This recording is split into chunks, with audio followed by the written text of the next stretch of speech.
Bem-vindo aos Sussurros do Imaginário. Nosso canal é totalmente dedicado a audiobooks, proporcionando uma experiência imersiva para todos os amantes de boas histórias. Aqui, você pode relaxar e deixar sua imaginação fluir enquanto escuta os melhores títulos literários. Dica especial: para uma experiência ainda mais completa, recomendamos que você acompanhe o audiobook com o livro físico ou o e-book. Dessa forma, você poderá desfrutar tanto da narrativa quanto do texto original, unindo os dois mundos. Pedimos desculpas especialmente aos deficientes visuais por quaisquer falhas que possam ocorrer nos audiobooks, como trechos em outras línguas, pequenos erros de narração ou tradução. Isso acontece porque utilizamos narração sintética para manter a produção dos áudios. Queremos ouvir você. Sugira nos comentários livros que gostaria de ver aqui no canal. Não se esqueça de curtir, comentar e se inscrever para ficar por dentro de todas as novidades. Obrigado por estar conosco e bons sussurros.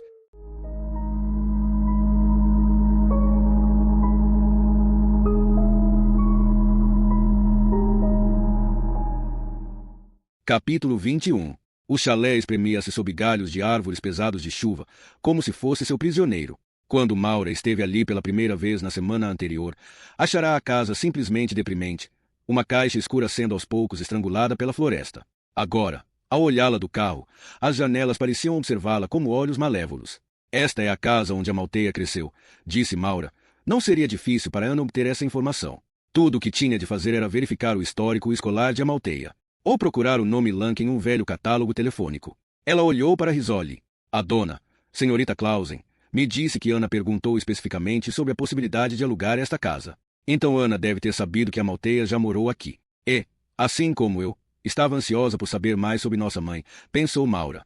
Para compreender a mulher que nos deu à luz e então nos abandonou. A chuva caía no teto do carro e escorria em lâminas prateadas pelo para-brisa. Risoli fechou o zíper de seu impermeável e puxou o gorro sobre a cabeça. Bem, então vamos entrar e dar uma olhada. Correram na chuva e subiram os degraus da varanda, onde sacudiram a água de suas capas de chuva. Maura sacou a chave que pegara na imobiliária da senhorita Clausen e meteu-a na fechadura. A princípio não queria girar, como se a casa estivesse resistindo, determinada a não deixar que entrassem. Quando por fim conseguiu abri-la, a porta emitiu um rangido de alerta, resistindo até o fim. Lá dentro era ainda mais escuro e mais claustrofóbico do que ela se lembrava. O ar tinha um cheiro azedo de mofo, como se a umidade de fora tivesse vazado pelas paredes, alcançando as cortinas e a mobília. A luz através da janela cobria a sala de estar com tons de cinza escuro. Esta casa não nos quer aqui, pensou ela. Não quer que conheçamos seus segredos. Ela tocou o braço de Risoli. Veja, disse ela, apontando para as duas trancas e a corrente na porta. Trancas novinhas. Ana mandou instalá-las. Faz a gente pensar, não é? Quem ela estava tentando trancar do lado de fora? Se não era Charles Cassel. Risoli foi até a janela da sala de estar e olhou para uma cortina de folhas encharcadas de chuva. Bem, este lugar é tremendamente isolado. Sem vizinhos. Nada exceto árvores. Eu também desejaria algumas trancas extras. Ela riu, tensa. Sabe, nunca gostei do campo. Fui acampar com um grupo de amigos, uma vez, quando estava no colégio. Dirigimos até New Hampshire e estendemos nossos sacos de dormir ao redor da fogueira. Não preguei o olho. Ficava pensando. Como saber o que está lá nas árvores, escondido entre os arbustos, me observando? Vamos, disse Maura. Quero mostrar o resto da casa. Ela mostrou o caminho até a cozinha e ligou o interruptor. Luzes fluorescentes acenderam. A luz implacável revelou cada fenda, cada buraco do linóleo antigo. Ela olhou para o padrão xadrez do chão, amarelado de tão gasto, e pensou em todo o leite derramado e nas pegadas de lama que, ao longo dos anos, certamente deixaram traços microscópicos naquele chão. O que mais vazou por entre estas fendas e rachaduras? Que terríveis eventos deixaram ali seus resíduos? Essas são trancas novinhas também, disse Risoli, diante da porta dos fundos. Maura foi até a porta do porão. Eu queria que você visse isto. Outra tranca, mas ver como está oxidada, não é nova. Esta tranca está aqui há muito tempo. A senhorita Clausen disse que já estava na porta quando ela comprou a propriedade em um leilão há 28 anos. E aqui vai a parte esquisita. Qual? Atrás desta porta fica apenas o porão. Ela olhou para Risoli. É um beco sem saída. Por que alguém precisaria trancar esta porta? Foi o que me perguntei. Risoli abriu a porta, e o cheiro de terra úmida ergueu-se da escuridão. Ai, ai, murmurou. Detesto porões. Tem um interruptor de luz bem acima de sua cabeça. Risoli puxou a corda. A luz se acendeu. Seu brilho anêmico iluminou uma escada estreita. Abaixo havia apenas sombras. Tem certeza de que não há outra entrada para este porão? Perguntou ela, espiando em meio às sombras. Uma comporta de carvão ou algo assim. Caminhei ao redor de toda a casa e não vi nenhuma porta externa que desse para esse porão. Esteve lá embaixo. Não vi motivo para isso. Até hoje. Tudo bem. Rizzoli tirou uma mini lanterna Magritte do bolso e respirou fundo. Acho que devíamos dar uma olhada. A lâmpada balançava sobre elas, espalhando sombras por toda a volta, enquanto desciam a escada, que rangia. Rizzoli movia-se devagar, como se experimentando cada passo. Nunca antes Maura vira Rizzoli tão vacilante, tão cautelosa, e tal apreensão alimentava sua própria. Quando chegaram ao fim da escada, a porta para a cozinha parecia muito acima delas, em outra dimensão. A lâmpada ao pé da escada estava queimada. Rizzoli passou o facho de sua Magritte por um chão de terra batida, úmida pela água de chuva infiltrada. A luz revelou uma pilha de latas de tinta e um tapete enrolado, mofando contra uma parede. Em um canto havia uma caixa de madeira repleta de lenha para a lareira da sala de estar. Nada ali parecia fora do comum, nada justificava a sensação de ameaça que Maura sentiu no topo da escada. Bem, você está certa, disse Rizzoli. Não parece haver saída daqui. Apenas aquela porta. O que quer dizer que a tranca não faz sentido. A não ser. A luz de Rizzoli parou na parede oposta. O que foi? Rizzoli cruzou o porão e ficou parada, olhando. Por que isto está aqui? Para que alguém usaria isto? Maura aproximou-se. Sentiu um calafrio ao longo da espinha quando viu o que a Magritte de Rizzoli estava iluminando. Era um anel de metal, encravado em uma das grandes pedras do porão. Para que alguém usaria isto? Perguntara Rizzoli. A resposta fez Maura recuar, repugnada pelas visões que aquilo suscitava. Isto não é um porão. É uma masmorra. A lanterna de Rizzoli iluminou o teto. Há alguém na casa, ela sussurrou. Apesar do ruído de seu próprio coração, Maura ouviu o chão render sobre eles. Ouviu passadas pesadas pela casa. Aproximando-se da cozinha, uma silhueta subitamente assomou à porta, e a luz da lanterna que brilhava lá em cima era tão clara que Maura teve de se virar, ofuscada. Doutora! Islis! Chamou uma voz masculina. Não posso vê-lo, disse Maura. Detetive Yates. A equipe de perícia também acabou de chegar. Quer nos mostrar a casa antes de começarmos? Maura suspirou profundamente. Estamos subindo. Quando Maura e Rizzoli emergiram do porão, havia 4 homens na cozinha. Maura conhecera os detetives Corso e Yates na semana anterior, na clareira na floresta. 2 técnicos da equipe de perícia, que se apresentaram apenas como Pat e Gary, os acompanhavam, e todos fizeram uma pausa para uma rodada de apertos de mão. Yates disse, então, estamos na temporada de caça ao tesouro. Sem garantias de que acharemos alguma coisa, disse Maura. Os 2 técnicos da perícia observavam a cozinha e examinavam o chão. Este linóleo parece bem batido, disse Pat. Que período de tempo estamos buscando? Os Sadler desapareceram há 45 anos. O suspeito ainda morava aqui, com o tio. Depois que se foram, a casa ficou vazia durante anos, antes de ser vendida em leilão. 45 anos. Este linóleo pode ser velho assim. Sei que o tapete na sala de estar é mais recente, apenas uns 20 anos, disse Maura. Teremos de tirá-lo para verificar o chão. Nunca tentamos isso com algo com mais de 15 anos. Pode se tornar um novo recorde. Pat olhou para a janela da cozinha. Ainda faltam 2 horas para escurecer. Então vamos começar pelo porão, disse Maura. Ali está escuro bastante. Todos saíram para buscar diferentes equipamentos na van, câmeras e tripés, caixas com equipamento de proteção, borrifadores e água destilada, uma caixa térmica contendo garrafas de produtos químicos, fios elétricos e lanternas. Tudo isso trouxeram pela escada estreita até o porão, que de repente pareceu apertado demais para 6 pessoas, mais o equipamento de câmera. Havia apenas meia hora. Maura olhara aquele lugar sombrio com desconforto. Agora, ao observar os homens casualmente instalando tripés e desenrolando fios elétricos, viu que o lugar havia perdido o poder de assustá-la. Aquilo se tornará apenas pedra úmida e terra batida, pensou. Não há fantasmas aqui. Não sei não, disse Pat, virando a aba do boné de beisebol do Sea Dogs para trás. Temos um chão de terra aqui. Terá um alto conteúdo de ferro. Pode ficar tudo claro. Vai ser difícil de interpretar. Estou mais interessada nas paredes, disse Maura. Nódoas, padrões de respingos. Ela apontou para o bloco de granito com o anel de metal. Vamos começar por aquela parede. Primeiro, precisaremos tirar uma fotografia básica. Vou armar o tripé. Detetive Corso, pode apoiar a régua naquela parede. É fosforescente. Nos dará um padrão de referência. Maura olhou para Rizzoli. Devia subir, Jane. Vão começar a mexer com luminol. Não creio que deva se expor a isso. Não sabia que era tóxico. Ainda assim, não deve arriscar. Não com o bebê. Rizzoli suspirou. Está bem, disse ela, subindo a escada lentamente. Mas detesto perder um espetáculo de luzes. A porta do porão se fechou atrás dela. Ela já não devia estar em licença maternidade. Perguntou Yates. Ainda faltam 6 semanas, disse Maura. Um dos técnicos riu. Como aquela policial em Fargo, hein? Como perseguir um bandido nessa condição? Através da porta fechada do porão, Risoli gritou. Ei, eu posso estar grávida, mas não estou surda. Ela também está armada, disse Maura. O detetive Corso diz. Podemos começar? Há máscaras e óculos protetores naquela caixa, disse Pat. Por favor, sirvam-se. Corso entregou uma máscara e um par de óculos para Maura. Ela os vestiu e observou Gary começar a medir as substâncias químicas. Vamos começar com o preparado de Weber, disse ele. Por isso, acho mais seguro usar o equipamento. Este negócio costuma irritar a pele e os olhos. Refere-se a estes líquidos que você está misturando?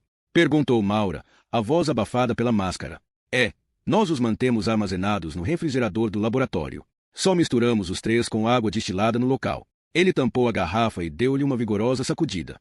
Alguém aqui usa lentes de contato? Eu uso, disse Yates. Então deve sair, detetive. Estará mais sensível, mesmo usando estes óculos.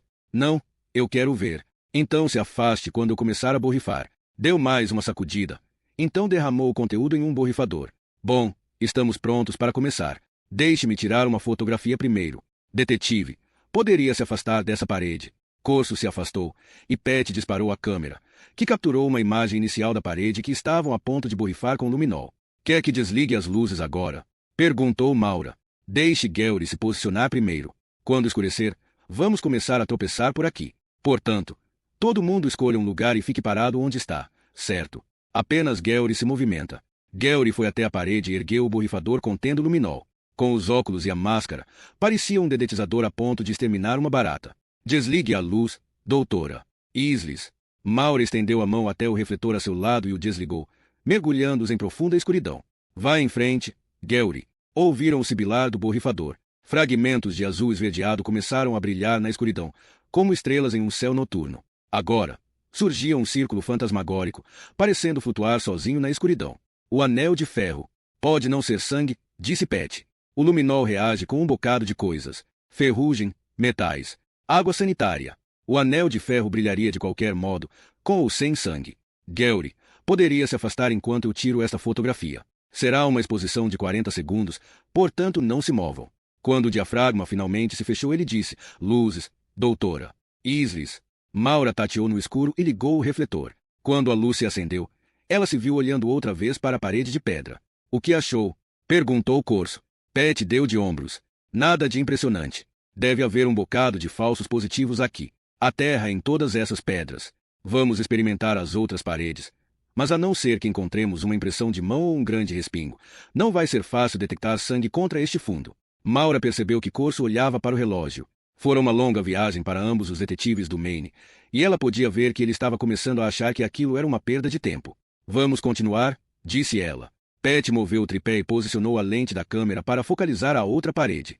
Tirou uma fotografia e então disse, luzes. Novamente, a sala ficou completamente às escuras. O borrifador voltou a sibilar. Mais fragmentos verde-azulados apareceram magicamente, como vagalumes brilhando no escuro, à medida que o luminol reagia com os metais oxidados na pedra, produzindo pontos luminosos. Gary borrifou um novo arco sobre a parede, e uma nova faixa de estrelas apareceu, encoberta por sua sombra. Ouviu-se uma pancada surda, e a silhueta moveu-se para a frente subitamente. Merda! Você está bem, Gary, disse Yates. Bati com a canela em algum lugar. Na escada, eu acho. Não consigo ver nada nessa. Ele parou de falar e então murmurou. Ei pessoal, vejam isso. Quando ele se afastou para o lado, uma mancha azul esverdeada surgiu, como uma piscina de ectoplasma. Que diabos é isso? Perguntou Corso. Luz. Pediu Pat.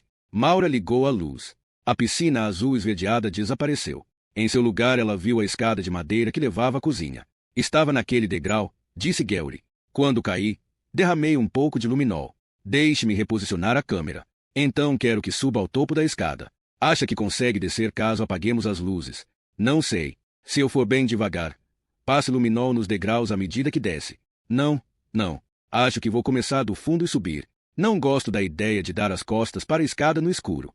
Como preferir. O flash da câmera disparou. Tudo bem. Gary, já estou preparado. Quando quiser. Pode apagar a luz, doutora. Maura desligou o refletor. Mais uma vez, ouviram o sibilar do borrifador espargindo sua fina névoa de luminol. Junto ao chão, apareceu uma mancha azul esverdeada. Então mais acima apareceu outra, como poças de água fantasmagóricas. Ouviam a respiração pesada de Gary através da máscara e o ranger dos degraus à medida que ele subia a escada, borrifando sem parar. Degrau por degrau iluminou-se, formando uma catarata intensamente luminosa. Uma catarata de sangue. Não havia outra coisa que aquilo pudesse ser, pensou ela. Cada degrau estava manchado, com fios luminosos escorrendo pelos lados da escada. Meu Deus, murmurou Gary. Está ainda mais claro aqui em cima, no primeiro degrau. Parece que veio da cozinha. Vazou por debaixo da porta e escorreu pela escada. Todos fiquem onde estão. Vou tirar a fotografia. 45 segundos. Já deve estar escuro bastante lá fora, disse Corso. Podemos começar a trabalhar no resto da casa. Rizzoli estava esperando por eles na cozinha quando subiram a escada, carregando o equipamento. Parece que foi um tremendo espetáculo de luzes, disse ela. Creio que estamos a ponto de ver ainda mais, disse Maura. Onde quer começar agora? Perguntou Pet a Corso. Aqui, no chão mais próximo à porta do porão. Desta vez, Rizzoli não saiu quando as luzes se apagaram. Ela se afastou e observou a distância enquanto o luminol era espalhado no chão. Um padrão geométrico de repente brilhou aos seus pés, um tabuleiro de xadrez de sangue velho retido no padrão repetitivo do linóleo. O tabuleiro cresceu como fogo azul espalhando-se por uma paisagem. Agora, galgava uma superfície vertical, em manchas largas e arcos de gotas brilhantes. Acenda as luzes, disse Yates, e Corso acionou o interruptor. As manchas desapareceram. Olharam para a parede da cozinha, que não mais brilhava em azul, para o chão gasto de linóleo com seu padrão repetitivo de quadrados brancos e pretos. Não havia horror ali, apenas um cômodo com chão amarelado e mobília surrada. Contudo, apenas um momento antes, viram sangue por toda parte. Maura olhou para a parede, e a imagem do que vira ainda estava vivida em sua memória. Aquilo era um jato de sangue arterial, disse ela calmamente. Foi aqui que aconteceu. Foi aqui que morreram. Mas vocês viram sangue no porão também, disse Rizzoli. Nos degraus. Tudo bem.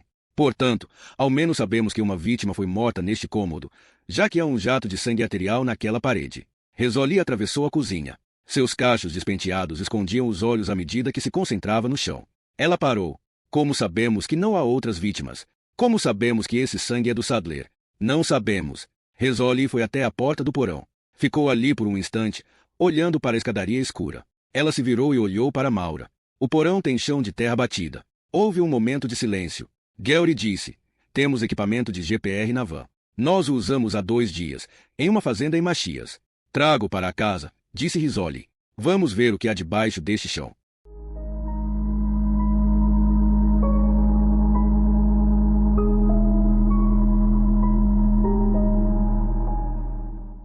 Capítulo 22.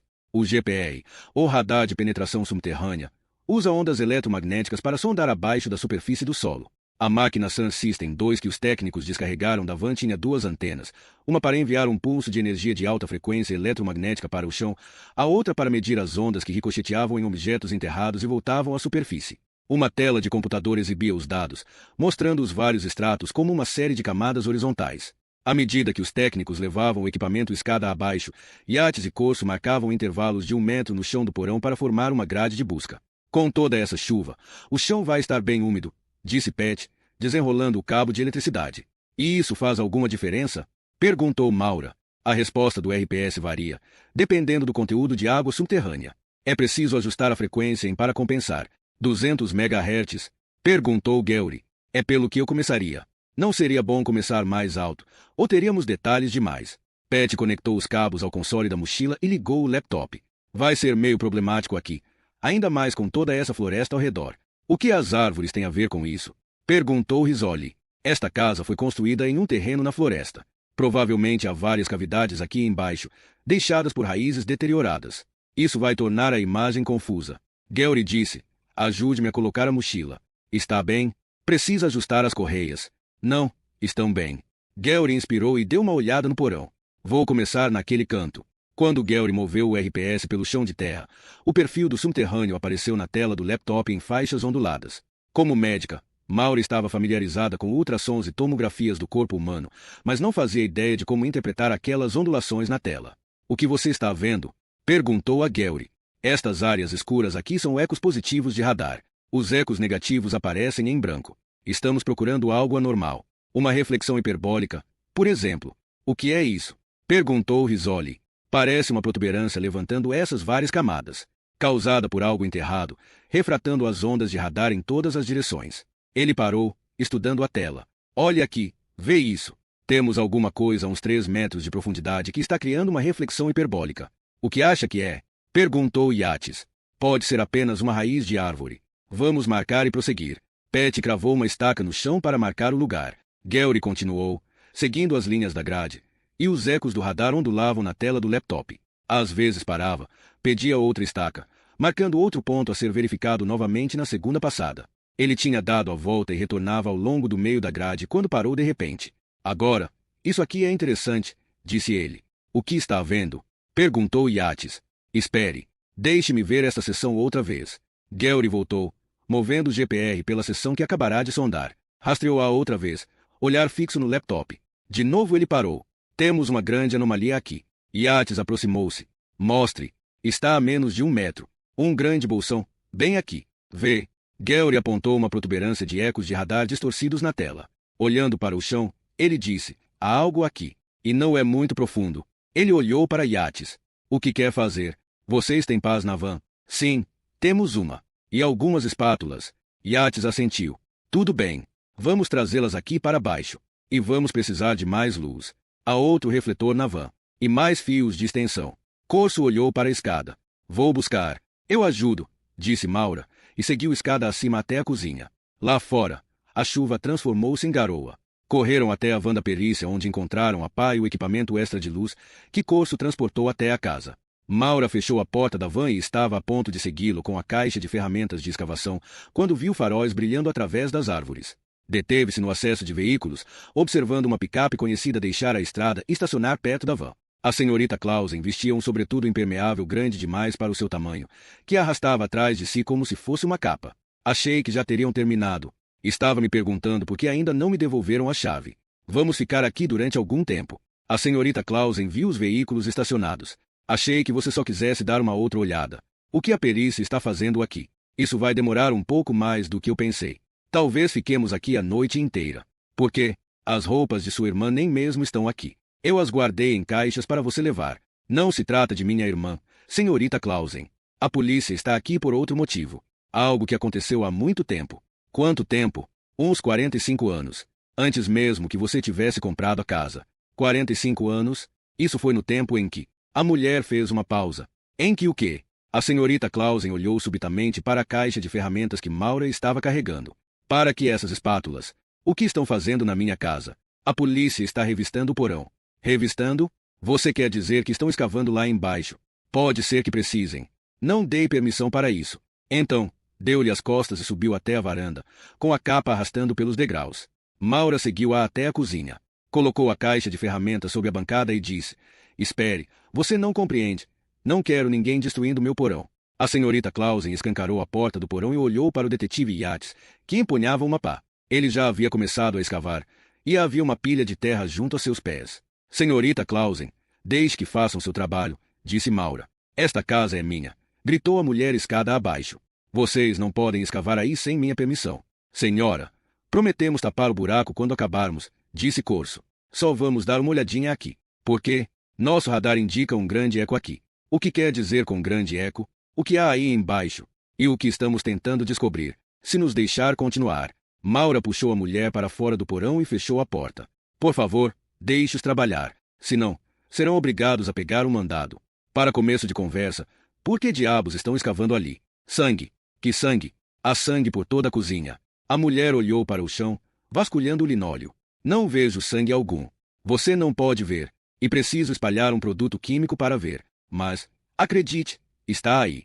Vestígios microscópicos no chão, respingados na parede, escorrendo por baixo da porta do porão escada abaixo. Alguém tentou limpá-lo lavando o chão, esfregando as paredes. Talvez tenham achado que se livraram dele, porque não podiam vê-lo. Mas o sangue ainda estava lá. Ele se infiltra nas fendas, nas rachaduras de madeira. Fica ali durante anos e você não consegue apagá-lo. Está preso nesta casa, nas próprias paredes. A senhorita Clausen olhou para ela. Sangue de quem? Perguntou ela. É o que a polícia deseja saber. Vocês não acham que eu tenha algo a ver com... Não. Achamos que o sangue é muito antigo. Provavelmente já estava aqui quando você comprou a casa. A mulher parecia atonita ao sentar em uma cadeira junto à mesa da cozinha. O gorro da capa escorregara de sua cabeça, revelando um topete de cabelo grisalho. Dentro daquela capa grande demais para seu tamanho, ela parecia ainda menor e mais velha. Uma mulher já se encolhendo dentro de sua cova. Agora ninguém mais vai querer comprar esta casa, murmurou. Não depois de ouvirem falar a esse respeito. Não vou conseguir me desfazer desta porcaria. Maura sentou-se diante dela. Porque minha irmã pediu para alugar esta casa. Ela disse, sem resposta. A senhorita Clausen ainda balançava a cabeça, parecendo atônita. Você disse que ela viu a placa de aluga-se lá na estrada. E ligou para você na imobiliária. Um último balançar de cabeça. Sem mais nem menos. O que ela disse para você? Queria saber mais sobre a propriedade. Quem morava aqui? Quem era o proprietário anterior? Disse estar procurando um imóvel nesta área. Você falou sobre os Lang? A senhorita Clausen ficou tensa. Você sabe sobre eles? Sei que eram os donos da casa. Havia um pai e um filho. E a sobrinha do homem, uma menina chamada Amalteia. Minha irmã fez perguntas a respeito deles. A mulher respirou fundo. Ela queria saber. Eu percebi. Se você pensa em comprar uma casa, precisa saber quem a construiu. Quem morou ali. Ela olhou para Maura. Isso tem a ver com eles, não é? Os Lang. Você foi criada nesta cidade. Fui. Então deve ter conhecido a família Lang. A senhorita Clausen não respondeu de imediato. Em vez disso, levantou-se e tirou a capa de chuva. Demorou-se ao pendurá-la em um dos ganchos perto da porta da cozinha. Ele era da minha série. Falou, ainda de costas para Maura. Quem? Elijah Lang. Eu não conheci muito bem a prima dele, Amalteia, porque ela estava 5 anos atrás de nós na escola. Era uma menininha. Mas todos conhecíamos Elijah. Sua voz tornou-se um sussurro, como se ela relutasse em dizer o nome em voz alta. Quanto você o conhecia? O bastante.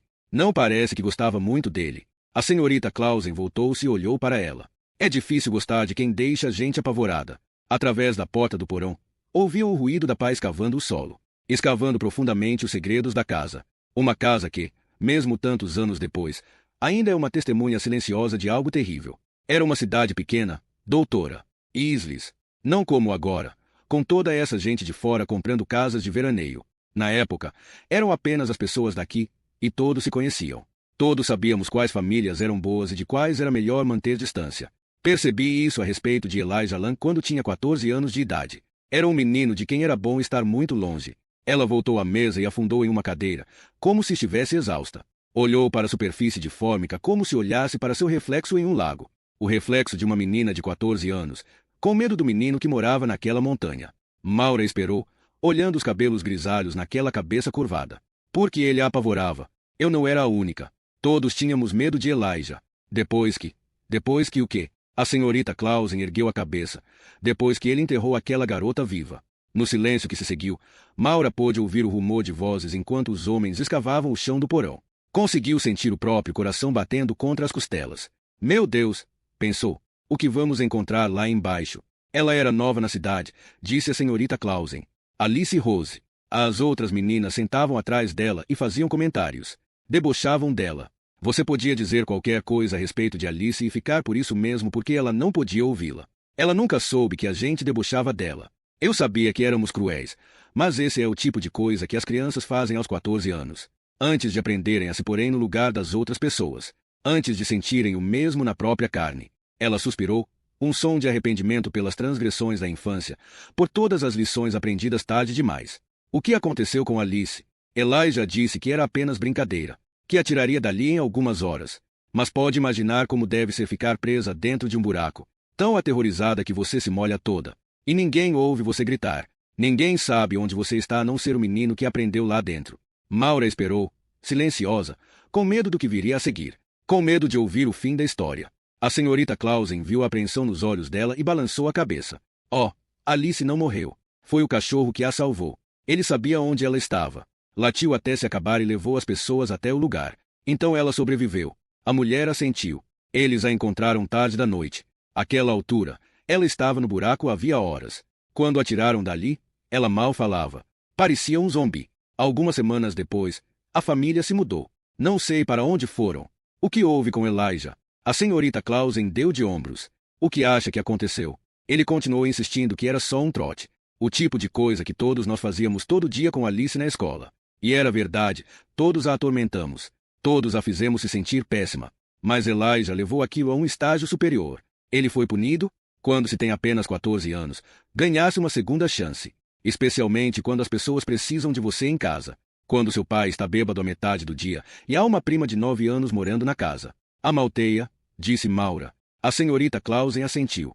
Imagine ser uma menina pequena nesta casa, crescendo em meio a uma família de bestas. Bestas.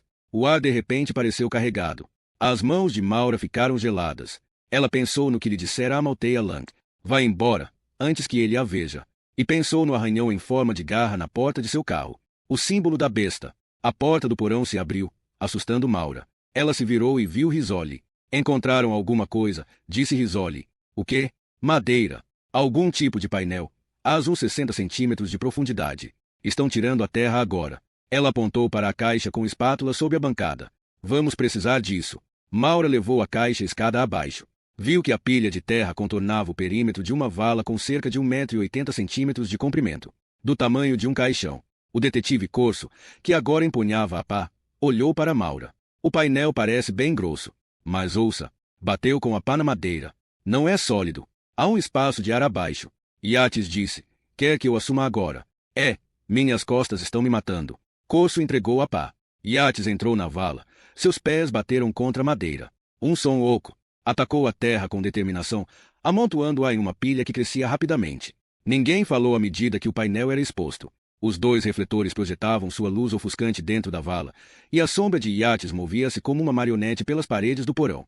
Os outros observaram, silenciosos como ladrões de túmulos, esperando com ansiedade a primeira visão de uma sepultura. Limpei até a borda deste lado, disse Yates, ofegante, com a pá raspando contra a madeira. Parece algum tipo de caixote. Eu já o lasquei com a pá. Não quero danificar a madeira. Trouxe espátulas e escovas, disse Maura. Yates se aprumou, ofegante, e saiu do buraco. Tudo bem. Talvez você possa limpar essa terra do topo. Vamos tirar algumas fotografias antes de abrir. Maura e Gary entraram na vala, e ela sentiu o painel tremer sob seu peso. Imaginou quais horrores jaziam sob a madeira manchada e teve uma visão terrível da madeira cedendo e eles caindo sobre carne decomposta. Ignorando o pulsar acelerado de seu coração, ela se ajoelhou e começou a retirar a terra do painel. Dê-me uma dessas escovas, disse Risoli, a ponto de pular dentro da vala. Você não, disse Yates, porque simplesmente não relaxa. Não sou deficiente. Detesto ficar parada sem fazer nada. Yates riu com ansiedade. Bem, detestaríamos vê-la em trabalho de parto aqui embaixo. E também não gostaria de explicar isso para seu marido. Maura disse.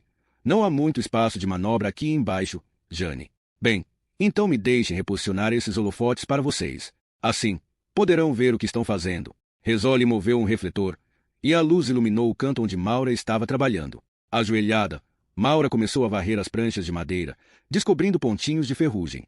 Estou vendo cabeças de prego aqui, disse ela. Tenho um pé de cabra no carro, disse Corso. Vou buscar. Maura continuou varrendo a terra, descobrindo as cabeças enferrujadas de mais pregos.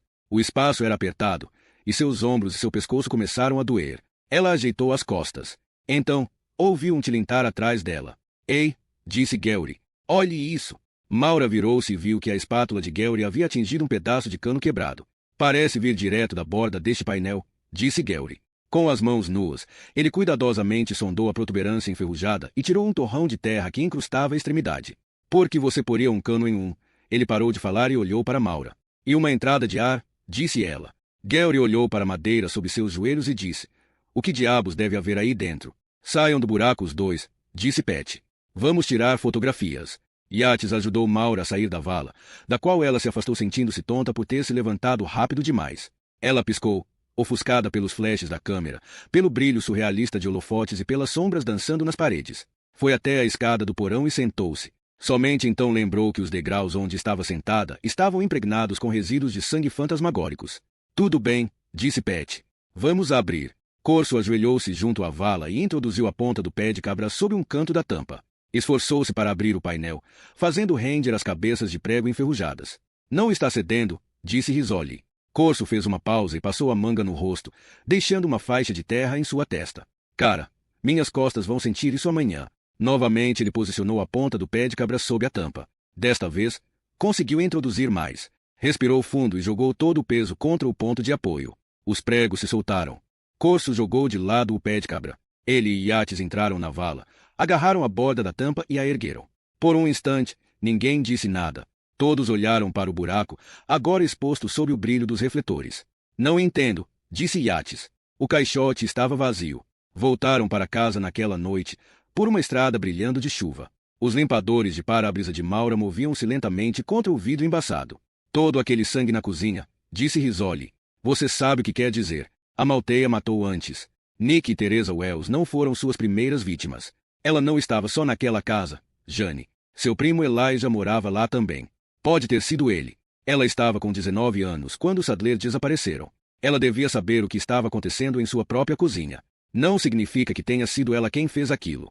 Rizzoli olhou para Maura. Você acredita na teoria de O'Donnell? Sobre a besta. A Malteia é esquizofrênica.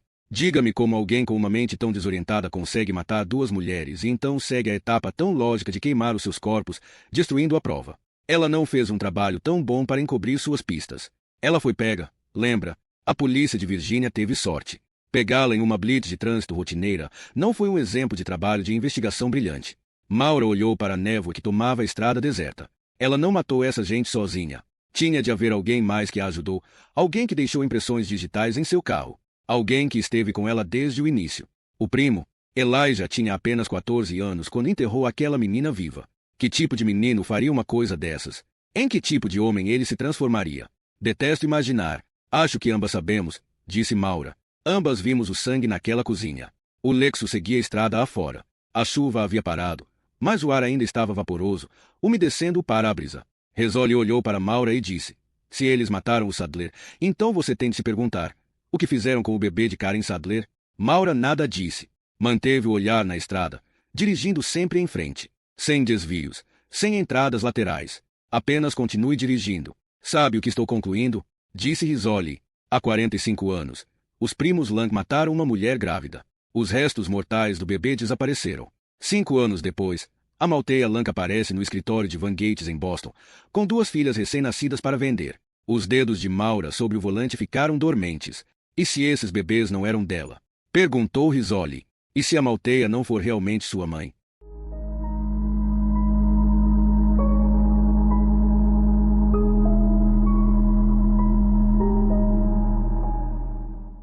Capítulo 23. Mattie Purvis estava sentada no escuro, imaginando quanto tempo demorava para uma pessoa morrer de fome. Ela estava consumindo sua comida muito depressa. No saco de compras restavam apenas 6 barras Hershey's, meio pacote de biscoitos e algumas tiras de carne seca. Tenho de racionar isso, pensou. Tenho de fazer durar tempo bastante para... Para o quê? Morrer de sede em vez disso. Mordeu um pedaço precioso de chocolate e sentia-se tentada a dar uma segunda dentada, mas teve força de vontade para resistir. Com cuidado, embrulhou o resto da barra e guardou para depois. Se eu ficar realmente desesperada, posso comer o papel, pensou. Papel é comestível, não é? É feito de madeira. E veados famintos comem casca de árvores, então deve haver algum valor nutricional. Sim, guarde o papel. Mantenha-o limpo. Relutante, ela devolveu a barra de chocolate parcialmente comida ao saco. Fechando os olhos, ela pensou em hambúrgueres e frango frito e em todas as comidas proibidas a que se negara desde que Duane lhe dissera que mulheres grávidas lembravam vacas para ele, sugerindo que ela o fazia se lembrar de uma vaca. Durante 2 semanas depois disso, ela nada comeu além de saladas, até um dia em que se sentiu tonta e teve de sentar no chão, em plena Macy's. Duane ficou vermelho de vergonha quando senhoras preocupadas o cercaram, perguntando seguidas vezes se a mulher dele estava bem. Ele as mandava embora enquanto sibilava para que Mattie se levantasse. Imagem é tudo, sempre gostava de dizer, e lá estava o senhor BMW com a vaca da mulher vestindo calças elásticas para gestantes, esparramada no chão de uma loja de departamentos. Sim, sou uma vaca, Duane. Uma vaca grande e bonita carregando seu filho. Agora venha e nos salve, droga. Salve-nos, salve-nos.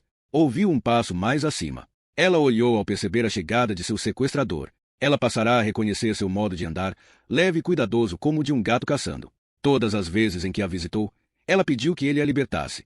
A cada vez, ele simplesmente se foi, deixando-a dentro daquela caixa. Agora tinha pouca comida e pouca água também. Moça, ela não respondeu. Deixe-o pensar. Vai ficar preocupado se estou bem ou não e vai abrir a caixa. Ele tem de me manter viva ou então não terá seu precioso resgate. Fale comigo, moça. Ela ficou em silêncio. Nada havia adiantado, pensou ela. Talvez isso o assuste. Talvez agora me deixe sair. Ouviu-se um baque surdo. Você está aí. Onde mais estaria? Seu babaca? Uma longa pausa.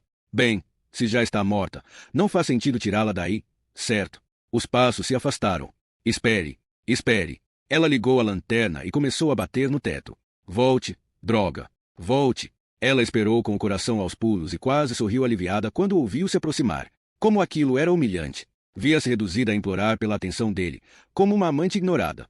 Você está acordada? Disse ele. Falou com meu marido. Quando ele vai lhe pagar? Como se sente? Por que nunca responde minhas perguntas? Responda a minha primeiro. Oh, estou me sentindo ótima. E quanto ao bebê? Estou ficando sem comida. Preciso de mais comida. Você tem o bastante. Desculpe, mas sou eu quem está aqui, não você. Estou faminta. Como vai conseguir seu dinheiro se eu estiver morta? Acalme-se, senhora. Descanse. Tudo vai ficar bem. Nada está bem. Nenhuma resposta. Olá, olá. Ela gritou. Os passos se afastavam. Espere. Ela bateu no teto. Volte. Bateu na madeira com ambos os punhos. A raiva subitamente a consumiu. Uma raiva como nada que ela sentirá antes. Ela gritou. Você não pode fazer isso comigo. Não sou um animal. Ela tombou contra a parede com as mãos feridas e doloridas e o corpo convulsionado de soluços. Soluços de fúria, não de derrota. Vá se fuder, disse ela. Foda-se. E que se foda Duane, também. E que se fodam todos os outros babacas deste mundo. Exausta, ela tombou de costas e cobriu os olhos com o braço, afastando as lágrimas. O que ele quer de nós? Duane já devia ter pago. Então, por que ainda estou aqui? O que ele está esperando? O bebê deu um chute. Ela apertou a mão contra a barriga, um toque tranquilizador transmitido através da pele que o separava. Ela sentiu o útero se contrair. O primeiro tremor de uma contração. Pobrezinho. Pobre. Bebê. Ela ficou imóvel, pensando, lembrando-se de todas as conversas através da grade. Nunca sobre Duane. Nunca sobre dinheiro. Não fazia sentido. Se o cretino queria dinheiro, Duane era a pessoa a quem ele deveria recorrer. Mas ele não pergunta sobre meu marido. Ele não fala de Duane. E se nem mesmo ligou para ele? E se não pediu resgate algum? Então, o que ele quer? A luz da lanterna enfraqueceu. A segunda carga de pilhas estava acabando. Havia mais 2 cargas, e então ela ficaria na escuridão permanente. Desta vez, não entrou em pânico ao procurar dentro do saco e abrir um novo pacote. Já fiz isso antes. Posso fazer outra vez. Ela desatarrachou a parte de trás da lanterna, tirou as pilhas velhas calmamente e inseriu as novas. A luz brilhou com intensidade, um alívio temporário para a longa noite que ela temia estar a caminho. Todo mundo morre, mas não quero morrer enterrada nesta caixa, onde ninguém encontrará meus ossos. Economize luz o máximo que puder. Ela desligou o interruptor e as trevas a envolveram. O medo fechou o cerco e apertou ainda mais os tentáculos a seu redor. Ninguém sabe, ela pensou. Ninguém sabe que estou aqui. Pare com isso, Mattie. Mantenha a calma. Você é a única que pode salvar a si mesma. Ela se virou de lado e abraçou o ventre. Ouviu algo rolar no chão. Uma das pilhas gastas, agora inútil. E se ninguém souber que fui sequestrada? E se ninguém souber que ainda estou viva? Ela pensou em todas as conversas que tivera com seu sequestrador.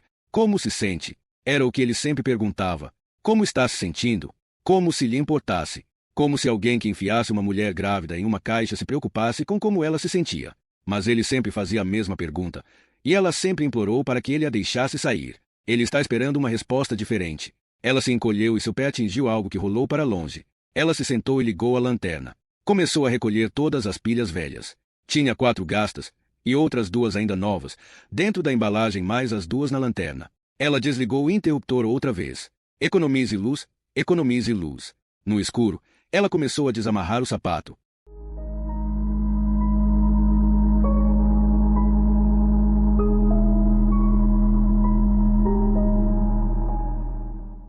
Capítulo 24. Doutora Joyce P. O'Donnell entrou na sala de reuniões da unidade de homicídios, parecendo ser dona do lugar. Seu vestido St. John's provavelmente custará mais do que o que Rizzoli gastava em roupas em um ano. Saltos de 7 centímetros enfatizavam a sua altura já escultural. Embora houvesse 3 policiais observando-a quando se sentou à mesa, não revelou um traço sequer de desconforto. Ela sabia como controlar um ambiente, habilidade que Rizzoli não conseguia evitar invejar, mesmo detestando a mulher. Evidentemente, o desagrado era mútuo. O'Donnell lançou um olhar gelado para Rizzoli. Então, seu olhar passou por Belry Frost antes de ela por fim voltar toda sua atenção para o tenente Marquette, o chefe da unidade de homicídio. Claro que ela se concentrou em Marquette. O'Donnell não perdia tempo com subalternos. Este foi um convite inesperado. Tenente, disse ela. Não sou chamada a Schroeder Plaza com muita frequência. Foi a detetive Rizzoli quem sugeriu. Então, ainda mais inesperado. Considerando. Considerando que jogamos em times opostos, pensou Rizzoli. Eu pego monstros e você os defende. Mas, como já disse a detetive Rizzoli pelo telefone, não posso ajudá-los a não ser que me ajudem, prosseguiu O'Donnell. Se querem que os ajude a encontrar a besta, terão de compartilhar a informação que têm. Em resposta, Rizzoli entregou uma pasta para O'Donnell. É o que sabemos de Elijah Lank até agora. Ela viu o brilho ansioso nos olhos da psiquiatra quando pegou a pasta. Era para isso que O'Donnell vivia. Ter relances de monstros. Uma chance de se aproximar do coração pulsante do mal. O'Donnell abriu o arquivo. Seu histórico escolar, de Fox Harbor. Um QI de 136. Mas apenas notas medianas. O clássico estudante que não rende o que pode, capaz de grandes coisas caso se esforce, escrevera um professor, sem se dar conta de aonde as realizações de Elijah Lank o levariam. Após a morte da mãe, foi criado pelo pai, Hugo. O pai nunca conseguiu parar em um emprego. Aparentemente, passava a maior parte do dia com uma garrafa e morreu de pancreatite quando Elijah tinha 18 anos. E este foi o lar onde a Malteia cresceu.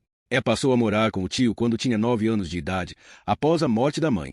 Ninguém sequer sabia quem era o pai. Portanto, aí está a família Lank em Fox Harbor. Um tio bêbado, um primo sociopata e uma menina que ficou esquizofrênica. A família americana típica. Você chamou Elijah de sociopata. Como chamar um menino que enterra viva uma colega de escola só para se divertir? O'Donnell virou a página seguinte. Qualquer outra pessoa ao ler aquele arquivo faria uma expressão de horror, mas a expressão no rosto dela era de fascínio. A menina que ele enterrou tinha apenas 14 anos, disse Rizzoli. Alice Rose era nova na escola. Também tinha deficiência auditiva, por isso as outras crianças a atormentavam. Provavelmente por esse motivo, Elijah a escolheu. Ela era vulnerável, uma presa fácil. Ele a convidou a ir até sua casa. Então a levou até um buraco que ele escavara na mata. Ele a jogou lá dentro, cobriu o buraco com pranchas e empilhou pedras em cima. Ao ser perguntado depois, disse que era tudo um trote. Mas honestamente acredito que ele pretendia matá-la. De acordo com este relatório, a menina saiu ilesa. Ilesa? Não exatamente. O'Donnell ergueu a cabeça. Mas sobreviveu. Alice Rose passou os 5 anos seguintes de sua vida sendo tratada de depressão severa e ataques de ansiedade. Quando tinha 19 anos, entrou em uma banheira e cortou os pulsos. Para mim, Elijah Lank é responsável pela morte dela. Ela foi sua primeira vítima. Pode provar que há outras. Há 45 anos, um casal chamado Karen e Robert Sadler desapareceu de Kennebunkport. Karen Sadler estava grávida de 8 meses na época. Seus restos mortais foram encontrados na semana passada, no mesmo lugar onde Elijah enterrou Alice Rose viva. Acho que os Sadler foram mortos por Elijah. Por ele e a Malteia. O'Donnell ficou parada, como se estivesse prendendo a respiração. Foi você quem primeiro sugeriu a hipótese, doutora. O'Donnell, disse o tenente Marquette. Você disse que a Malteia tinha um parceiro, alguém a quem ela chamava de besta. Alguém que a ajudou a matar Nick e Teresa Wells. Foi isso que disse para a doutora Isles, não foi? Ninguém mais acreditou em minha teoria. Bem, agora acreditamos, disse Rizzoli. Achamos que a besta é o primo dela, Elijah. As sobrancelhas de O'Donnell ergueram-se com curiosidade. Um caso de primos assassinos. Não seria a primeira vez que primos matam juntos, destacou Marquette. Verdade, concordou O'Donnell. Kenneth Bianchi e Angelo Buono, os estranguladores de Ucid, eram primos. Então há um precedente, disse Marquette. Primos como parceiros de homicídio. Não precisam de mim para dizer isso.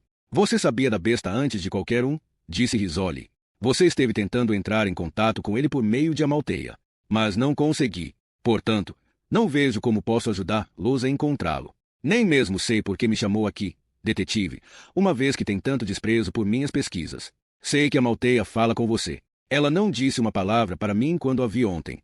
Mas as guardas me disseram que ela fala com você. Nossas sessões são confidenciais. Ela é minha paciente. Mas o primo dela não é.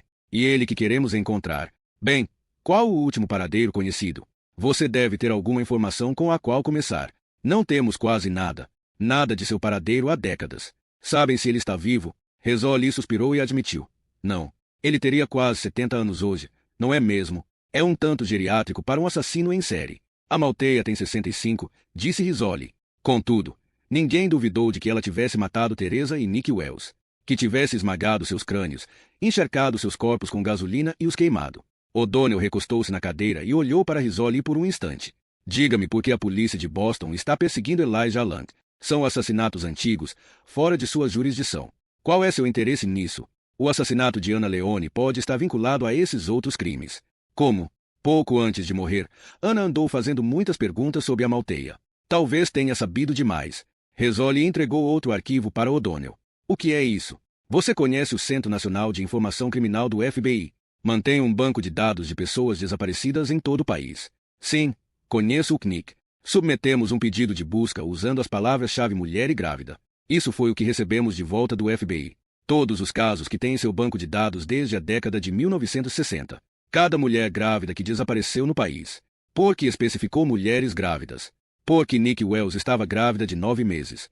Karen Sadler, de 8. Não acha uma tremenda coincidência? O'Donnell abriu o arquivo e verificou as páginas impressas por computador. Ela ergueu a cabeça, surpresa. Há dezenas de nomes aqui. Considere o fato de que milhares de pessoas desaparecem a cada ano neste país. Se uma mulher grávida desaparece de vez em quando, é apenas um pontinho sobre um pano de fundo mais amplo. Não chamaria a atenção. Mas quando desaparece uma mulher grávida por mês, os números ficam bem elevados ao final de um período de 40 anos. Você consegue ligar todos esses casos a Malteia Lank ou seu primo? Foi por isso que chamamos você aqui. Você já teve mais de 10 sessões com ela. Ela lhe contou alguma coisa sobre as viagens que fez? Onde morou? Onde trabalhou? O'Donnell fechou a pasta. Você está me pedindo para quebrar o sigilo entre médico e paciente. Por que eu faria isso? Porque a matança não acabou. Minha paciente não pode matar mais. Está na prisão. Seu parceiro não está. Resoli inclinou-se para a frente, para perto da mulher que ela tanto desprezava. Mas ela precisava de O'Donnell agora e conseguiu conter a própria repulsa. A besta fascina, não é mesmo? Você quer saber mais sobre ele. Você quer entrar na cabeça dele, saber por que ele é assim. Você gosta de ouvir todos os detalhes. Por isso deve nos ajudar, para acrescentar mais um monstro à sua coleção. E se estivermos erradas, talvez a besta seja apenas um produto de nossas imaginações. Resoli olhou para Frost. Por que não liga aquele retroprojetor? Frost posicionou o projetor e ligou o interruptor. Em tempos de computadores e apresentações em PowerPoint, um retroprojetor parecia a tecnologia da Idade da Pedra. Mas ela e Frost optaram pelo meio mais rápido, mais direto de expor em seu caso. Frost abriu uma pasta e retirou dali diversas transparências. Frost colocou uma lâmina no projetor. Um mapa dos Estados Unidos apareceu na tela. Então, sobrepôs ao mapa a primeira transparência. 6 pontos negros foram acrescentados à imagem. O que significam esses pontos? Perguntou O'Donnell. Esses são casos registrados pelo CNIC nos primeiros 6 meses de 1984, disse Frost. Escolhemos este ano porque foi o primeiro ano em que o banco de dados computadorizado do FBI entrou em funcionamento. Portanto, a informação deve ser bem completa. Cada um desses pontos representa um relatório de uma mulher grávida desaparecida. Direcionou um apontador a laser para a tela. Há muito espaço geográfico aqui, um caso no Oregon, outro em Atlanta. Mas veja este pequeno aglomerado aqui no sudoeste. Frost circundou o canto relevante no mapa. Uma mulher desaparecida no Arizona, uma no Novo México, 2 no sul da Califórnia. E o que devo concluir disso? Bem, vamos ver o próximo período de 3 meses. De julho a dezembro de 1984. Talvez fique mais claro. Frost colocou a transparência seguinte sobre o mapa. Um novo grupo de pontos foi acrescentado, estes marcados em vermelho. Novamente, vai ver alguma dispersão pelo país, disse ele. Mas veja, temos outro aglomerado. Ele fez um círculo ao redor de um grupo de 3 pontos vermelhos. San José, Sacramento e Eugene, no Oregon. O'Donnell sussurrou. Isso está ficando interessante. Espere até ver os próximos 6 meses, disse Risoli. Com a terceira transparência, outro grupo de pontos foi acrescentado, estes em verde. Agora, o padrão era evidente. Um padrão que O'Donnell viu com olhos incrédulos. Meu Deus, disse ela. Os aglomerados se movem. Risoli assentiu. Soturna. Ela olhou para a tela. Do Oregon, sobe para noroeste. Nos 6 meses seguintes, 2 mulheres grávidas desapareceram no estado de Washington, então uma terceira desapareceu no estado seguinte, Montana. Ela olhou para O'Donnell. Não para aí. O'Donnell inclinou-se para a frente na cadeira, o rosto alerta como um gato antes do salto. Para onde se move o aglomerado a seguir? Risoli olhou para o mapa. Durante o verão e o outono, moveu-se direto para leste, Illinois, Michigan, Nova York e Massachusetts. Então, fez uma curva abrupta para o sul. Em que mês? Risoli olhou para Frost, que verificou os papéis impressos. O caso seguinte aparece em Virgínia, em 14 de dezembro, disse ele. Movi-se com o clima, disse O'Donnell. Risoli olhou para ela. O quê? O clima. Viu como se moveu ao longo do meio-oeste nos meses de verão. Mas no outono, em dezembro, de repente foi para o sul, justo quando o tempo esfria. Risoli franziu o senho olhando para o mapa. Meu Deus, ela pensou. A mulher está certa. Como não vimos isso antes? O que acontece a seguir? Perguntou O'Donnell. Faz um círculo completo, disse Frost. Movi-se pelo sul, da Flórida ao Texas. Finalmente, volta ao Arizona. O'Donnell levantou-se da cadeira e foi até a tela. Ficou ali um instante, estudando o mapa. Por favor, qual era mesmo o ciclo? Quanto tempo demorou para completar esse circuito? Desta vez, demorou 3 anos e meio para circundar o país, disse Rizzoli. Um ritmo lento. Mas perceba como nunca fica em um mesmo estado durante muito tempo, nunca faz muitas vítimas em uma mesma área. Apenas se move. Então as autoridades nunca veem um padrão, nunca se dão conta de que isso vem acontecendo há muitos anos. O quê? O'Donnell se virou. O ciclo se repete. Rizzoli assentiu. Começa tudo de novo, seguindo a mesma rota. Como as antigas tribos nômades costumavam seguir as manadas de búfalos. As autoridades nunca perceberam um padrão. Isso porque esses caçadores nunca param de se mover. Diferentes estados, diferentes jurisdições. Alguns meses em uma região e então se vão, mudam-se para outro campo de caça. Lugares aos quais voltam sempre. Território conhecido. Aonde vamos depende do que sabemos.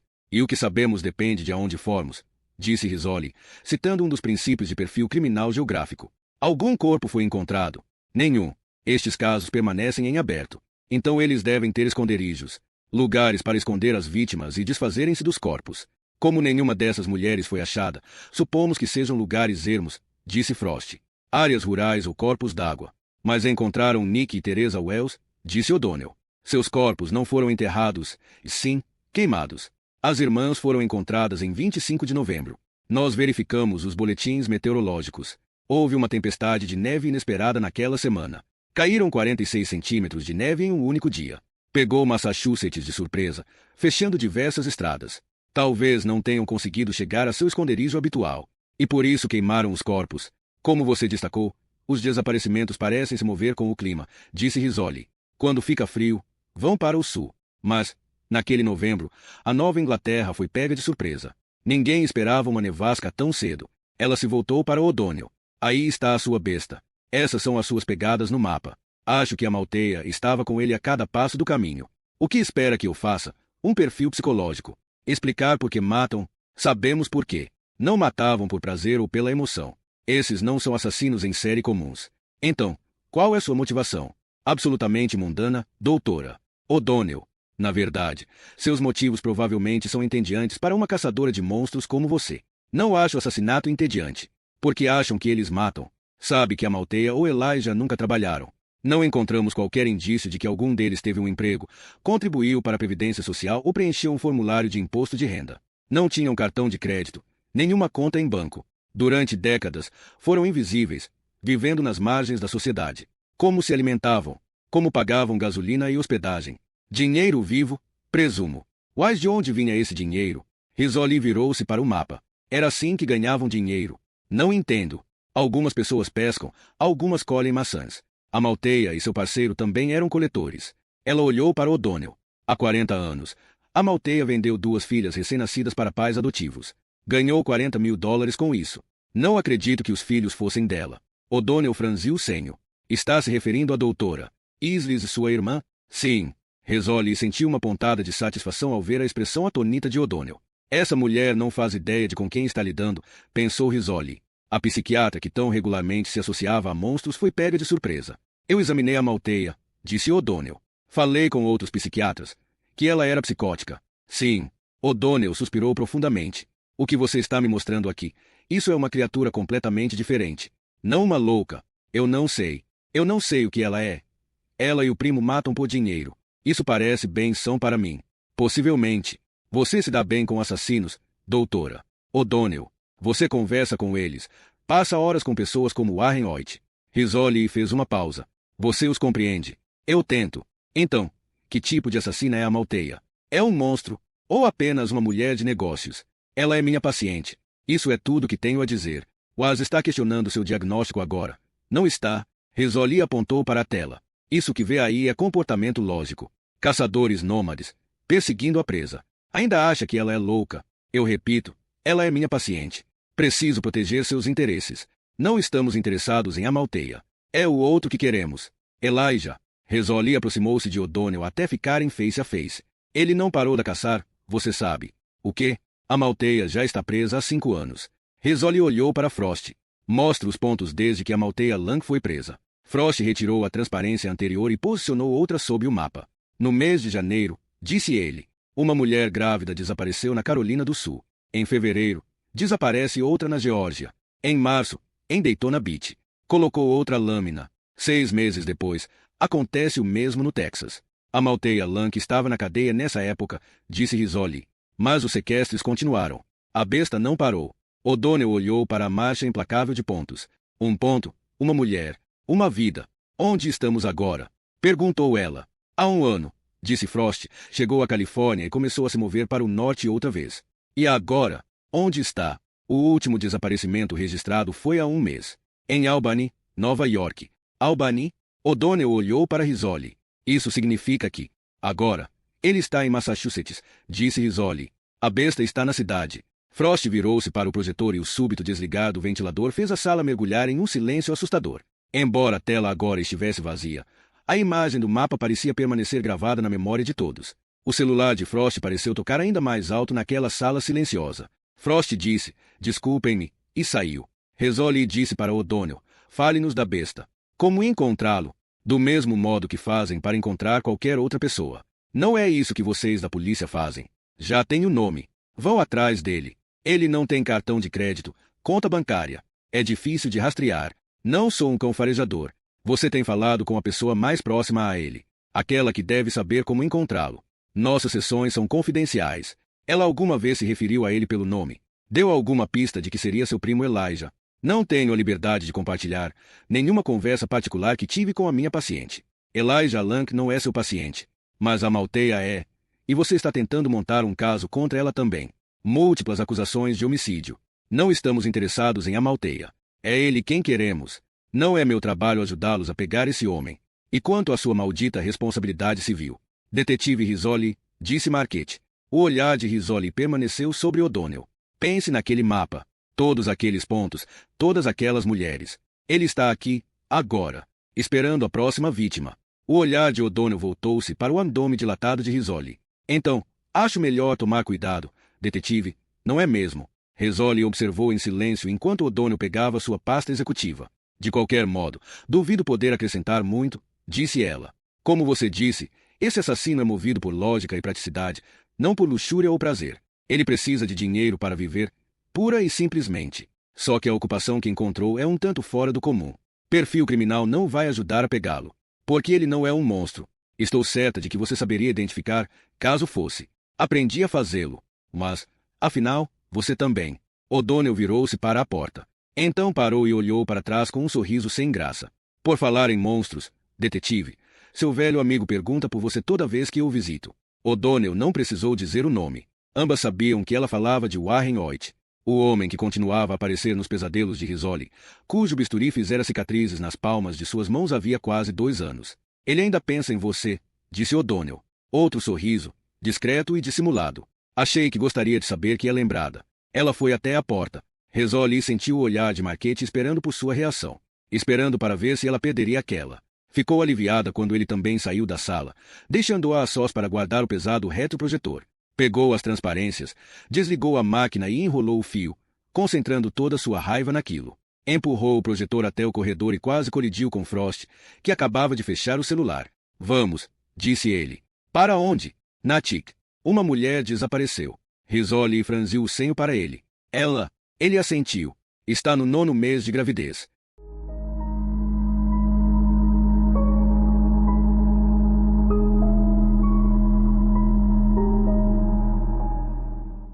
Capítulo 25. Se quiser minha opinião, disse o detetive Sarmiento, de Natick.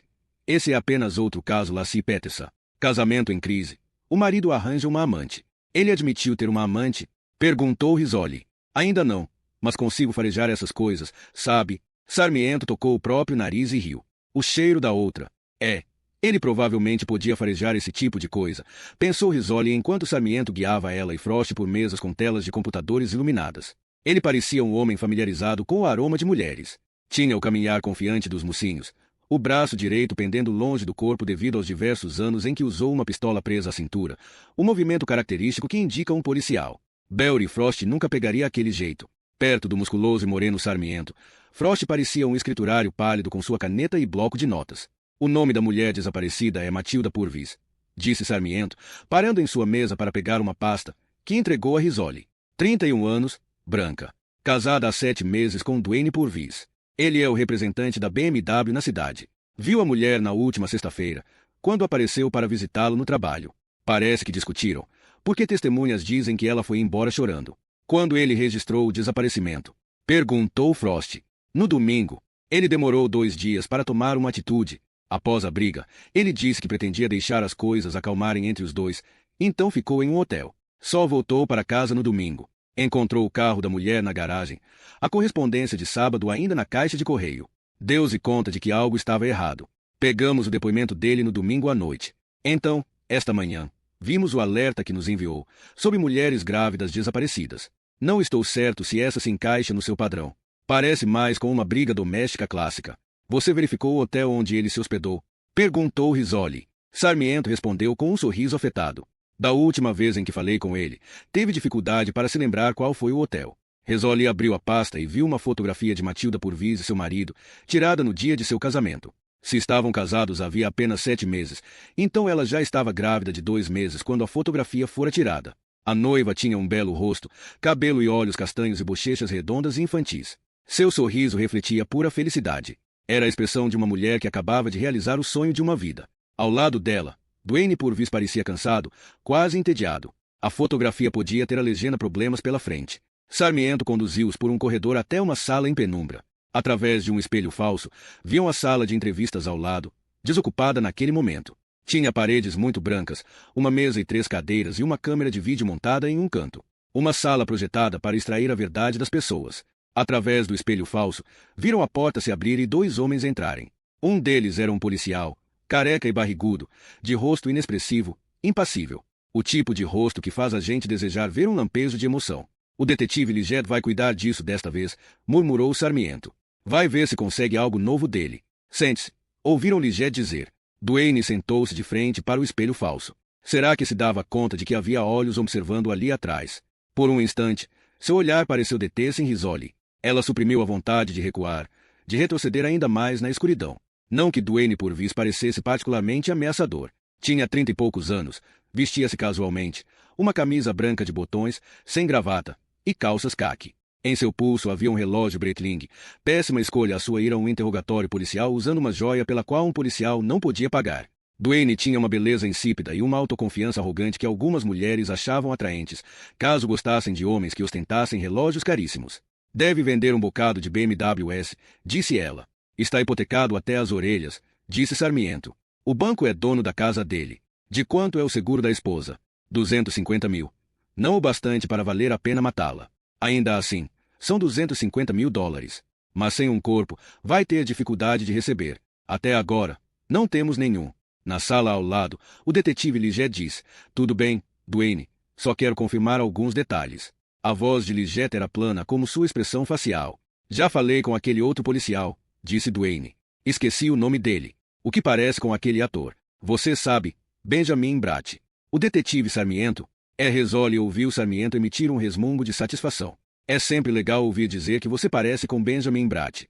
Não sei por que você está perdendo tempo aqui, disse Duane. Você devia estar na rua, procurando minha mulher. Estamos, Duane. E como isso pode ajudar? Nunca se sabe. Nunca se sabe qual pequeno detalhe que você se lembre que pode fazer uma diferença na busca. Liget fez uma pausa. Por exemplo, o quê? Aquele hotel onde você se hospedou. Já se lembrou do nome. Era apenas um hotel. Como pagou? Isso é irrelevante. Você usou o cartão de crédito? Acho que sim. Acha? Duane emitiu um gemido de desespero. Tudo bem. Usei o cartão de crédito. Então o nome do hotel deve estar em seu extrato. Tudo o que temos de fazer é verificar. Silêncio. Tudo bem, lembro-me agora. Era o Crowne Plaza. Em Natick? Não. Em Wellesley. Sarmiento, ao lado de Risoli, pegou um telefone na parede e murmurou. Aqui é o detetive Sarmiento. Ligue-me com o Crowne Plaza Hotel, em Wellesley. Na sala de interrogatório, Liget disse. Wellesley é meio longe de sua casa, não? Duane suspirou. Precisava de um pouco de espaço. Um pouco de tempo comigo mesmo. Sabe, Mati tem estado tão grudenta ultimamente. Aí, vou para o trabalho e todo mundo lá também quer um pedaço de mim. Vida difícil, hein? Disse Liget, sem demonstrar o sarcasmo que devia estar sentindo. Todo mundo quer negociar. Tenho de rir forçado para clientes que desejam o impossível. Não posso lhes dar o impossível. Se você quer uma máquina como uma BMW, tem de pagar por ela. E o que me mata é saber que eles têm dinheiro. Têm dinheiro e ainda querem tirar de mim cada centavo que puderem. A mulher está desaparecida, possivelmente morta, pensou Rizzoli, e ele está preocupado com clientes que pechincham. Por isso perdi a cabeça. A briga foi por causa disso. Com sua mulher, e não era por nossa causa. Foi o trabalho. O dinheiro está curto, sabe? Esse é o problema. Estamos apertados. Os empregados que testemunharam a briga de vocês. Que empregados? Com quem falou? Havia um vendedor e um mecânico. Ambos disseram que sua mulher parecia muito perturbada ao ir embora. Bem, ela está grávida. Ela fica alterada com qualquer coisa. Com todos aqueles hormônios, elas ficam fora de controle. Não dá para argumentar com uma mulher grávida. Rizzoli sentiu-se corar. Perguntou se Frost achava o mesmo dela. Além do mais, ela está sempre cansada, disse Duane. Chora por qualquer coisa. As costas doem, os pés também. Tem de correr ao banheiro a cada 10 minutos.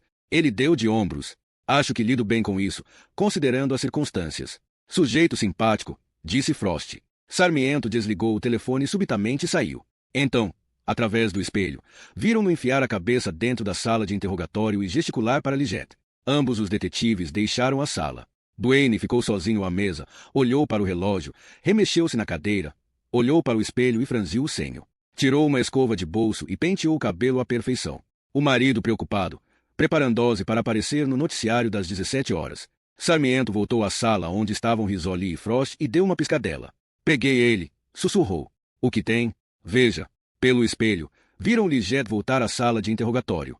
Ele fechou a porta e ficou parado, apenas olhando para Duane. Duane ficou muito quieto, mas o pulsar de seu pescoço era visível apesar do colarinho da camisa. Então, disse Liggett, quer me dizer a verdade agora? Sobre o quê? Aquelas 2 noites no Crowne Plaza Hotel? Duane riu. Resposta inadequada, dadas as circunstâncias. Não sei o que quer dizer. O detetive Sarmiento acabou de falar com o Crowne Plaza. Eles confirmaram que você esteve lá hospedado durante 2 noites. Bem, está vendo? Eu disse. Quem era a mulher que se hospedou com você? Duane. Loura, bonita. Tomou café da manhã com você no restaurante do hotel 2 dias seguidos. Duane ficou em silêncio. Engoliu em seco. Sua mulher sabe da loura. Foi por isso que você e Mati estavam discutindo. Não. Então ela não sabe. Não.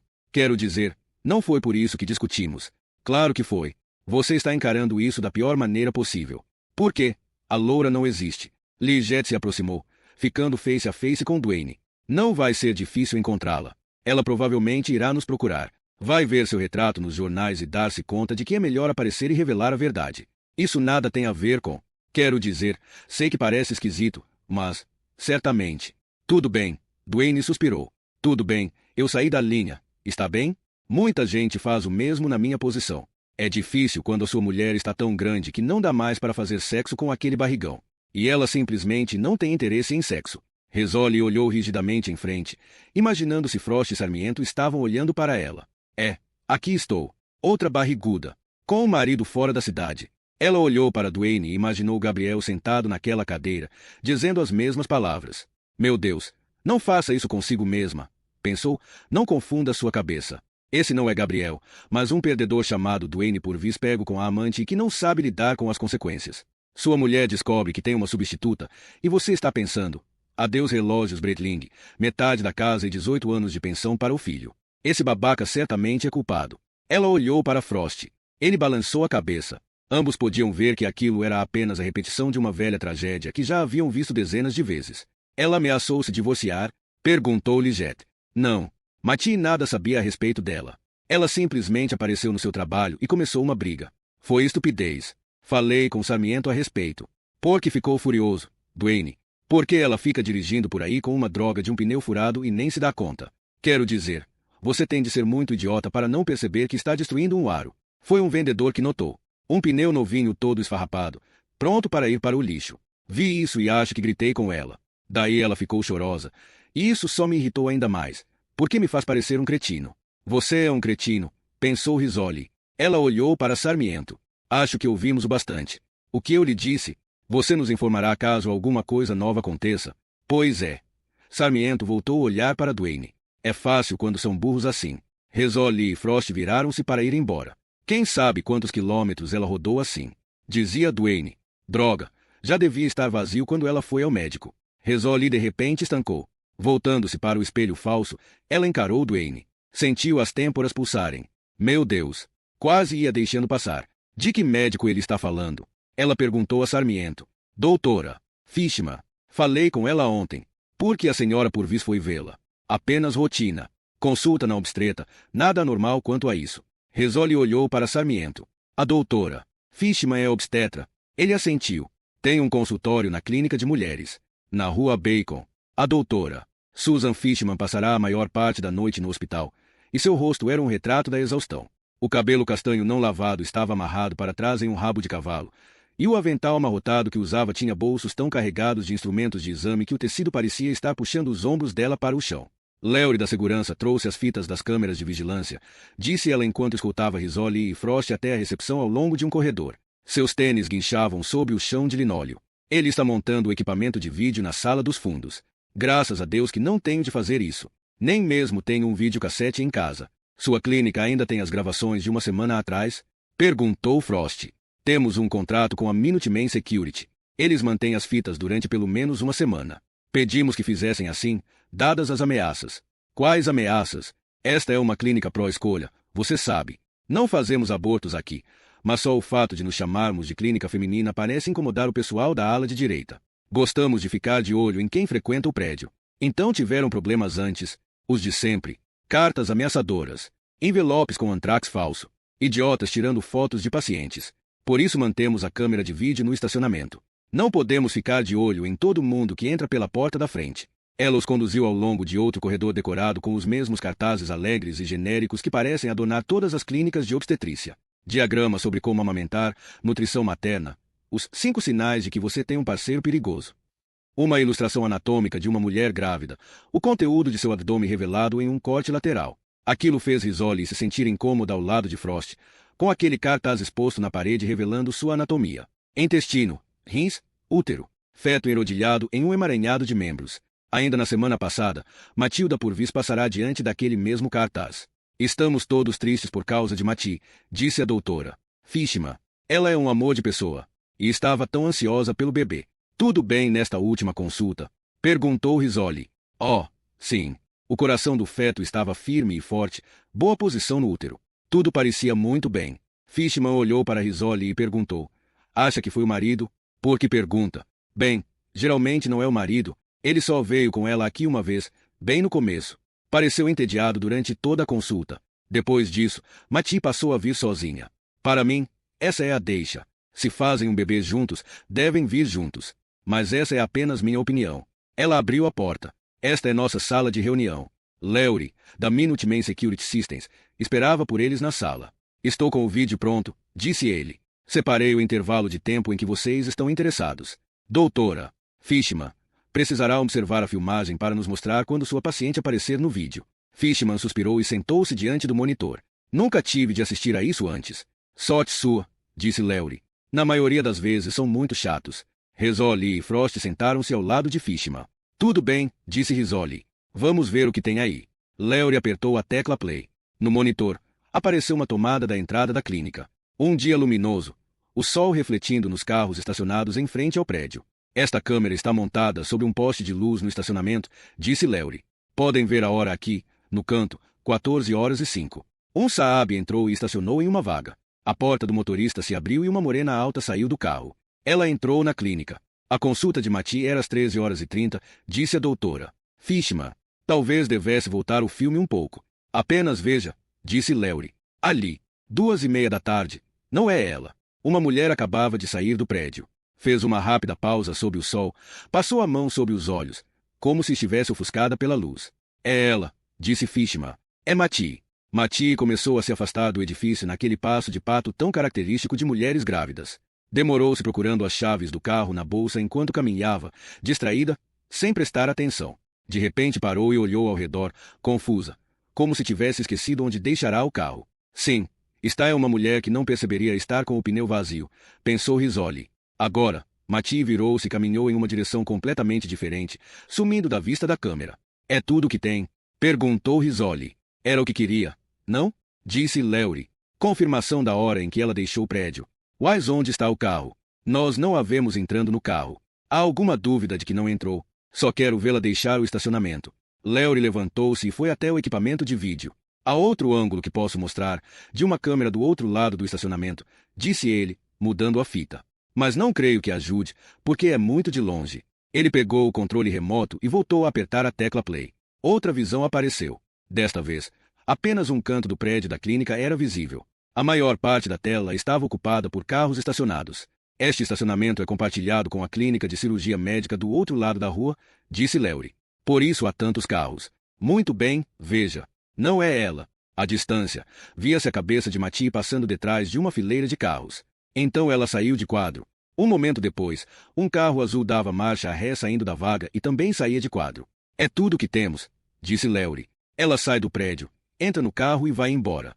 O que quer que tenha acontecido, não foi aqui nesse estacionamento. Ele estendeu a mão para pegar o controle remoto. Espere, disse Rizzoli. O quê? Volte. Quanto? Uns 30 segundos. Lowry rebobinou a fita e pixels digitais passaram brevemente pelo monitor e então se recompuseram em uma imagem de carros estacionados. Ali estava Mattie, entrando no carro. Rizzoli levantou-se da cadeira, foi até o monitor e viu Mattie ir embora. Ao mesmo tempo que uma mancha branca aparecia em um canto do quadro, na mesma direção do BMW de Mattie.